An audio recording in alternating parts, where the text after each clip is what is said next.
Preface. I first met General David H. Petraeus in the spring of 2006, when I was a graduate student at Harvard University's Kennedy School of Government. After 2 tours in Iraq, including command of the 101st Airborne Division during the 2003 invasion, he was visiting Harvard to speak about his experiences and a new counterinsurgency manual he was developing as the 3-star commander of the Army's Combined Arms Center at Fort Leavenworth, Kansas. It would get its first real test run a year later, during the surge in Iraq, with Petraeus himself in command. I was among the students invited by the school to meet with the general at a dinner afterward, because of my military background.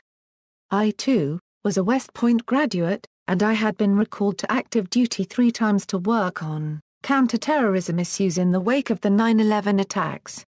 I had since joined the Army Reserve and begun graduate studies with the intent of returning either to active duty or to the policy world.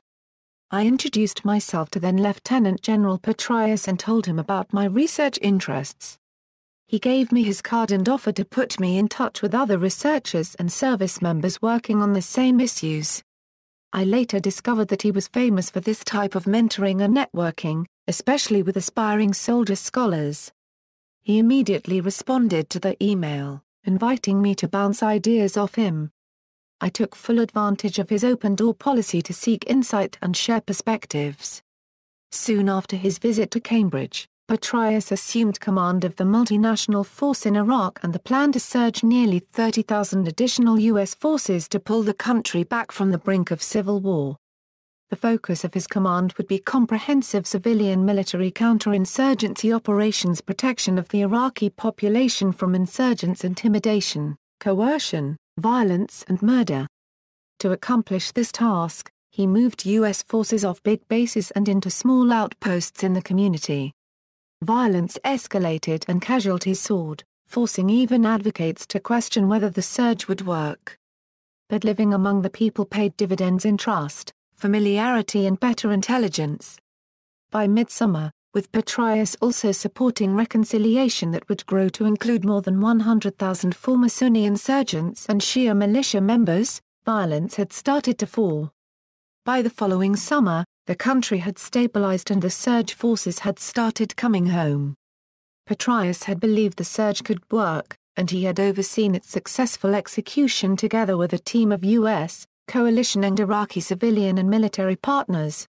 In 2008, I began to pursue a Ph.D. in public policy and to conduct a case study of Petraeus's leadership. A few months into my research, General Petraeus, who was then leading Central Command, invited me to go for a run with him and his team along the Potomac River during one of his visits to Washington. I figured I could interview him while we ran.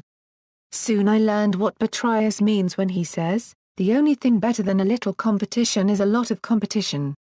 My intent was to test him. I'd earned varsity letters in cross-country and indoor and outdoor track and finished at the top of my class for athletics at West Point. I wanted to see if he could keep stride during an interview. Instead it became a test for me. As we talked during the run from the Pentagon to the Washington Monument and back, Petraeus progressively increased the pace until the talk turned to heavy breathing and we reached a 6-minute per mile pace. It was a signature Petraeus move. I think I passed the test, but I didn't bother to transcribe the interview. I later learned that, at the time, he was nearing the end of 8.5 weeks of radiation treatments for prostate cancer. I intended for my dissertation to trace the key themes: education, experience and the role of key mentors of Petraeus's intellectual development, and to examine these principles in action over his career. But when President Obama put him in charge of the war in Afghanistan in the summer of 2010, I decided to meld my research with an on-the-ground account of his command in Kabul, his last military command. As it turned out, he would again become the face of a highly unpopular war, with a surge of 33,000 U.S. troops deploying. When his command was announced, Lieutenant General David Rodriguez, the operational commander in Afghanistan and the architect of the war plan, told his staff, "Now we're going to win." But the war was at a critical juncture, and many observers both inside and outside the U.S. military weren't so sure. Petraeus had a year to make the gains in Afghanistan that the president would need, in order to begin his promised drawdown of forces in July 2011. Every minute counted. He commanded from his 1,400-person headquarters in Kabul and traveled, frequently throughout Afghanistan, visiting the more than 150,000 soldiers from 49 nations, of which 100,000 were from the United States. By the fall he seemed to hit his stride. But every day in Afghanistan was hard, and no one was certain how it would end.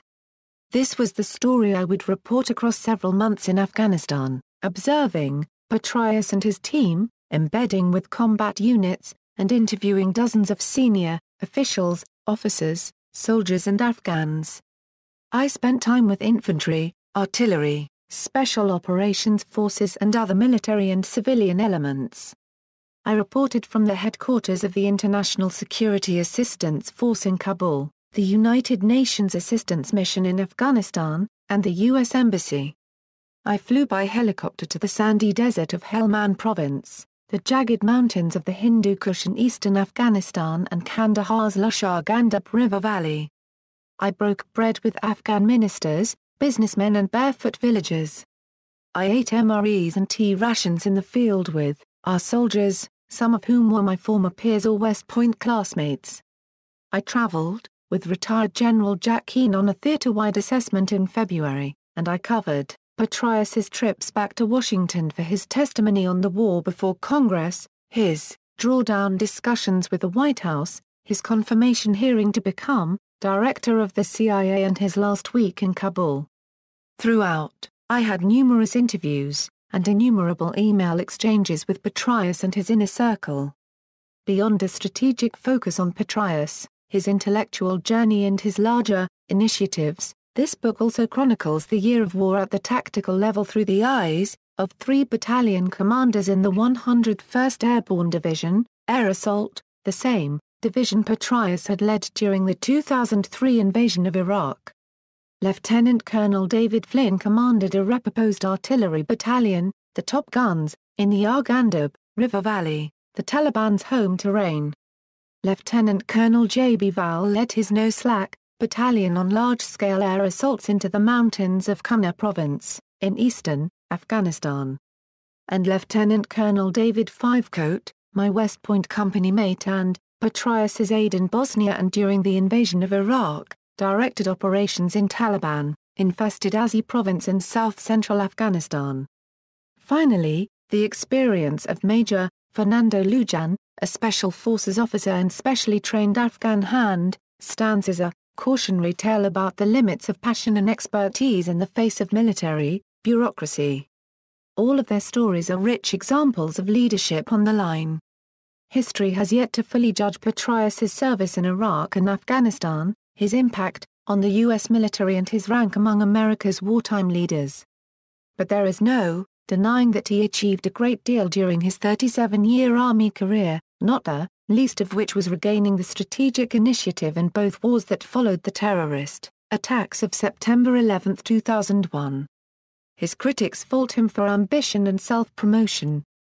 I will note in the pages that follow that he is driven and goal-oriented, but his energy, optimism, and will to win stand out more for me than the qualities seized on by his critics. Serving, in his mind, is winning. One of Petraeus's favorite quotes comes from Seneca, a first-century Roman philosopher: "Luck is what happens when preparation meets opportunity." This has been true for Petraeus at many turns. His greatest luck, however, might have been the opportunity to lead the world's finest troopers over 6.5 years of deployments, since 9/11. I've had some luck too, with this endeavor, and I am grateful and wiser for the journey.